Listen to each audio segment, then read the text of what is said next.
ഈശോയിൽ എൻ്റെ ഏറ്റവും പ്രിയപ്പെട്ട സഹോദരങ്ങളെ, പലപ്പോഴും നമ്മുടെ ജീവിതത്തിൽ ഇങ്ങനെ അനീതികളൊക്കെ സംഭവിക്കുന്ന സമയത്ത് നമ്മളിങ്ങനെ സങ്കടപ്പെടാറില്ലേ? നമ്മൾ ചോദിക്കാറില്ലേ, ഈശോയെ ഇതെന്താ ഇങ്ങനെയൊക്കെ സംഭവിക്കുന്നത്? നീ ഇതൊന്നും കാണുന്നില്ലേ?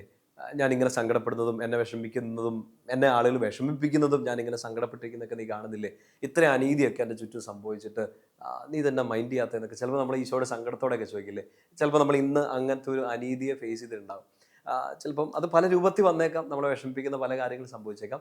ആ, ഒരു പ്രാർത്ഥന ഇന്നൊന്ന് പഠിച്ച് ഒന്ന് പ്രാർത്ഥിച്ചിട്ട്, ഒരു കുഞ്ഞു വചനാണ്, അതൊന്ന് പ്രാർത്ഥിച്ചിട്ട് കിടന്നുറങ്ങുന്നത് നല്ലതായിരിക്കും. ചിലപ്പോൾ കർത്താവ് എന്താ ഇതൊന്നും മൈൻഡ് ചെയ്യാത്ത, എന്തുകൊണ്ടാണ് ഇതിനൊക്കെ ഈശോ സൈലൻ്റ് ആയിട്ടിരിക്കുന്നതെന്നൊക്കെ ഒരു സങ്കടം ഉള്ളിലുണ്ടെങ്കിൽ ഈശോയുടെ പ്രിയപ്പെട്ട മക്കൾക്ക് ഇതൊരു സഹായമാകുന്നേ ഉറപ്പായിട്ട് വിശ്വസിക്കുക. നീതിക്ക് വേണ്ടിയുള്ള ഒരു പ്രാർത്ഥനയാണ്. സങ്കീർത്തനം 35 അതിൻ്റെ 22 വാക്യം. മുഴുവൻ സങ്കീർത്തനം ഒന്ന് വായിച്ചിട്ട് കിടക്കുകയാണെങ്കിൽ നല്ലതായിരിക്കും. എന്നാൽ ഈ വചനം മാത്രം 35:22, സങ്കീർത്തനം 35:22 നമ്മളിങ്ങനെ കർത്താവിനോട് പ്രാർത്ഥിക്കുകയാണ്. കർത്താവെ, മൗനമായിരിക്കരുതേ.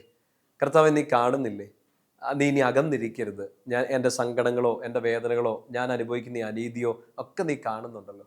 നീ അകന്നിരിക്കരുതേ, എന്നെ കാണണമേ, ഞാൻ അനുഭവിക്കുന്ന സങ്കടങ്ങളെയൊക്കെ കാണണമേ എന്നൊരു അർത്ഥം വരുന്ന രീതിയിലുള്ളൊരു പ്രാർത്ഥനയാണ്. എനിക്ക് നീതി നടത്തി തരണമേ. നിങ്ങൾ ആ വചനഭാഗം ഒന്ന് കണ്ടുപിടിക്കണം. ബൈബിളിൽ ഒന്ന് അടയാളപ്പെടുത്തി ഇടുക. നിങ്ങൾ നോട്ട് ബുക്കിലേക്കൊക്കെ വചനങ്ങൾ എഴുതിയിടുന്നുണ്ടെങ്കിൽ അന്ന് എഴുതിയിടുക. എഴുതിയിട്ടാൽ മാത്രം പോരാ. അന്ന് രാത്രി കിടക്കുന്നതിന് മുമ്പ് സങ്കീർത്തനം 35 മുഴുവനായിട്ടൊന്ന് വായിക്കുക. ഈ പ്രാർത്ഥന 35:22 പ്രത്യേകമായിട്ടൊന്ന് വായിക്കണം. കർത്താവെ, നീ അകന്നിരിക്കരുതേ, എന്നെ സഹായിക്കാൻ വേണ്ടി പെട്ടെന്ന് വരണമേ, അങ്ങ് കാണാതെ പോകരുതേ.